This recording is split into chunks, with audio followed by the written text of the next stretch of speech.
MC Explains. За би өөрөөс чи ганцхан асуух гээд байгаа. За.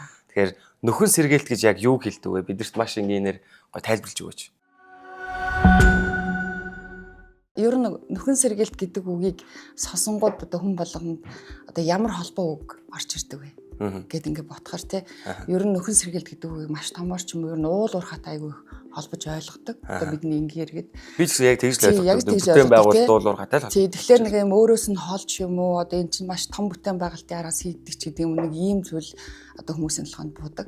Гэтэл нөхөн сэргээлт гэдэг үг маань бид нар яг энэ үгээр нь хэрэглэхгүй ч гэсэн яг энэ ухагтхуунаараа бид нар ер нь бол дээр үеэсээ энэ одоо ухагтхуунаар нь хэрэгжилж байсан. За одоо жишээ нь юу гэхээр бид нар чи одоо нүүдэлчин ахуй соёлтой улс те хаваржаа, зунжаа, намаржаа, үлжээ гэл ингээл нүүх болгондоо бид нар чин бөөр суурай одоо тухайн одоо зунжижсэн газар орчмоо сайхан янзлаад ерөө нөхсөө одоо хашаа барилах хороо барьсан бол тэрийг эргүүлж янзлаад дараа жил нь ирэхэд барыг одоо танихгүй болцсон те тэр аль бууцсан дээр буусна мэддэхгүй болцсон ингээд шахуу одоо буцаад нөгөө байгаль маань өөрөөр ингээд нөхөн сэрэгцэн эртээр үеэс одоо хүртэл тийм ийм боломжтой байдаг те гэтэл одоо яг бид нэр ингээд бодох бол ерөөсөө ингээд уул уурхаа нөхөн сэргээлт одоо идэрсэн газар гэдэг нэг ийм үгнүүдийн хооронд л одоо хүмүүсийн ойлголт яваад байдаг гэж би боддог.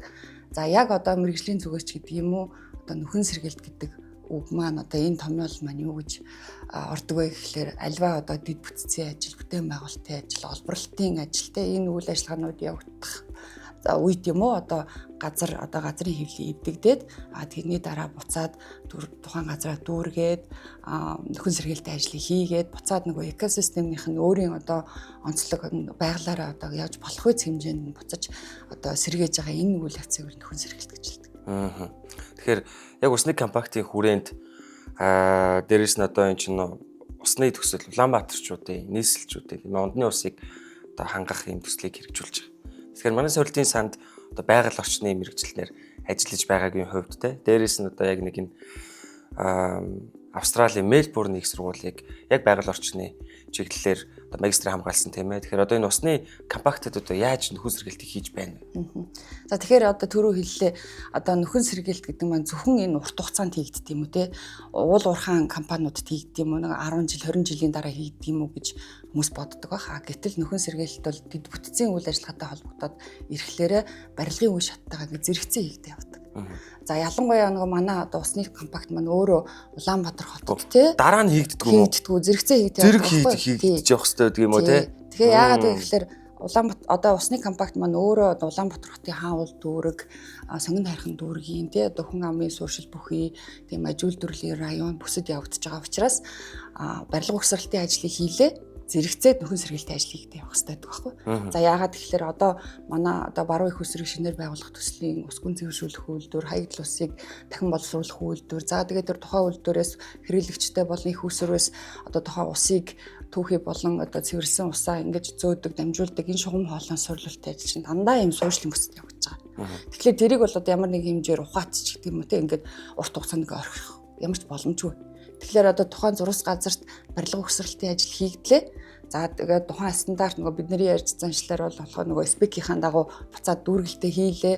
Хайрга дайргадаа дулаалгын материал бүх юмнуудаа тавилаа. За үүнийхээ дараагаар техникийн нөхөн сэргээлт буюу одоо нөгөө ухалгаас гарсан шороогоо буцаад дүүргэлээ. Гадаргуугийн тэгшиллээ. За үүний дараагаар хэрвээ тухайн орчим жишээлбэл одоо биокомбинат ч юм уу шугам фабрикийн туулголын татмын газар байсан бол яг тухайн орчин сайхан зүлэгтэй л юм сайхан байгаа газар байгаа шүү дээ. Тэгэхээр яг тэрийг нь буцаагаад одоо биологийн нөхөн сэргээлтийн хэлбэрт одоо яг тухайн орчин ямар байсан тэр хэмжээнд буцаа нөхөн сэргэнэ гэсэн үг. Тэгэхээр одоо суурьшлийн бүсэд явагдаж байгаа гэдг хэлж байгаа. Тэгэхээр одоо төрний шугам сүлжээ маань одоо ухлах хийлээ одоо цаг алдалгүйгээр буцаад тэрийг ухлахаа буцаад дүүргэнэ л гэсэн үг байхгүй. Тэгэхээр энэ маань ингээд тухайн жил болгоныхоо байгаль орчны менежментийн төлөвлөгөөнд ямар барилга угсралтын ажлууд хизээ хийгдэн гэсэн мэн тэрнтэй уялдаад араас нь ингээд ахтаад хийгээ явна гэсэн үг. Тэгэхээр энэ урт хугацаанд хадгалагдж байгаа дараа нь ингээд нэг том одоо юм ухлагч гэдэг юм уу оолох шиг байгаа юм буцаад одоо дүүргээд гэдэг ажил бол биш. Яг нэг дэд бүтцийн төслийн онцлог тэгээ нөхөн сэргээлтийн онцлог гэдэг нь тийм байдаг. Уялдан холбоотой байх нь биш үү те? Уялдан холбоотойгоор. Тийм байна. За тэгвэл одоо энэ баруун их усүрийг тийм ээ одоо ус гүн цэвэршүүлэх үйлдвэр барьж байгуулж байгаа тийм ээ. Тэгэхээр энэ дээр бол нөхөн сэргээлтийн ажлыг яг яаж хийгдсэн вэ? Энэ талаар бидэрт бас хуваалцаач. Одоо яаж юм жишг тогтоо. За баруун хөөсрийг шинээр байгуулах төсөл маань өөрөө түрүү хэлсэн ус гүн цэвэршүүлэх үйлдвэр, за түүнээс гадна биокомбинат болон шугам фабрикийн их үүсвэр тэ худгууд 30 ширхэг худгуудаас цуглуулах, дамжуулах юм шугам хоолойгоор одоо ус гүн цэвэршүүлэх үйлдвэр хүртэл явж байгаа түүхий. За түүнээс цаашаа ус угийн удирдах газрын одоо усан сан хүртэл одоо дамжуулах, одоо цэвэрлсэн усаа дамжуулах юм усны 55 км ийм урт үргэлжилсэн одоо шугам хоолой зурвалсын дагуу одоо барилгын том бүтээн байгуулалт хийгдсэн. Одоо өнгөрсөн 5 жилийн хугацаанд.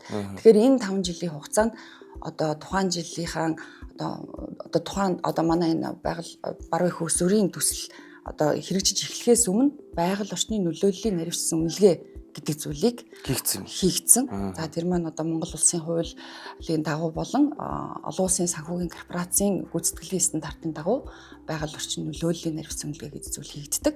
Тэрэн дээр тодорхой хэмжээгээр за энэ төслийн хүрээнд юу хэрэг хэмжээний газар эвдэгдэх юм бэ? Тэр эвдэгдсэн газараа буцаад ямар стандартын дагуу яаж нөхөн сэргийлэх юм бэ гэдэг энэ бүх төлөвлөгөөнүүд орсон байдаг. За үүнээс гадна гүйцэтгэгчд маань өөрөө тухайн жилийнхаа жил болгон гэсэн үг шүү дээ, тэ байгаль орчны менежментийн төлөвлөгөө боловсруулдаг. Тэр төлөвлөгөөнд зөвхөн нөхөн сэргийлтэхээс илүү байгаль орчныг хэрхэн хамгаалах вэ, хянал шинжилтийг хэрхэн хийх вэ, нөхөн сэргийлтийг нь ямар стандартын дагуу ямар мэргэжлийн байгууллагаар хийх вэ гэдэг энэ бүх зүйлүүд тодорхой одоо мөнгө санхүүтэй хариуцах эзэнтэйгээ ингэ явдаг. Тэгэхээр одоо энэний үр дүнд хэм өнгөрсөн одоо энэ 5 жилийн хугацаанд баруун их усвартай холбоотой энэ бүх бүтээн байгуулалтын ажил цаг хугацаанд бодтойгоор маш үр дүнтэйгээр хийгдсэн.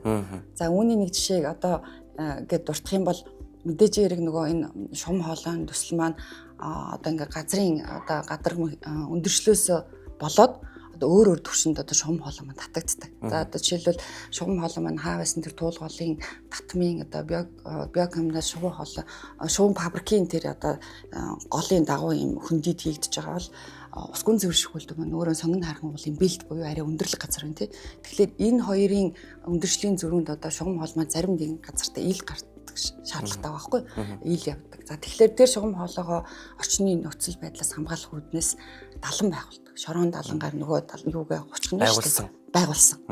Тийм. Тэгэхээр одоо нөгөө шугам хоолойгоо шорон далангаар ингээ хамгаалдаг. Тэгээд гэтэл тэр шорон далан маань өөрөө одоо нөгөө энэ цагуурийнхаа одоо нөхцөл байдалд бас нэг хилэгдэж эвдэр салхинд хийсч эсвэл үерт одоо урсаа даалгуулах ч гэдэг тийм эрсдэлтэй байдаг. Тэгээд тэрийг хамгаалах үүднээс бид нар геосел гэж нэрлэдэг байдаг.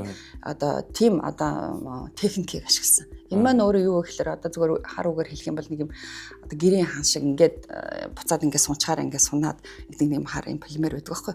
Тэгээ энийг ингээд шорон далангаа сайхан хучаад за тэрийг одоо шим төрсөөрөө буцаад дүүргээд төрнийхэн гаднуур тухайн орчин нөхцөлд ургах чадвартай одоо ургамлын үрээр цацаж одоо тухайн одоо далангаа одоо ургамлжуулдаг гэсэн. Энэ ямар учиртай гэхээр шорон даланд маань одоо ингээд ургамлан бүрхэж үүснээр нөгөө ийм сахлах үндэс бүхий одоо энэ үндэс маань өөрөө тэр далангийнхаа шороотой барьцалдаад ингээд нурж урсах энэ эрсдлийг бол бууруулдаг гэсэн. За маш их баярлалаа. Тэгэхээр өнөөдрийн маань дугаарт Монголын Манис Урилтын сангийн байгаль орчны мэргэжилтэн оюун туяа маань оролцож нөхөн сэргээлт гэж юу вэ гэж бидэрт инженеэр тайлбарлаж өглөө.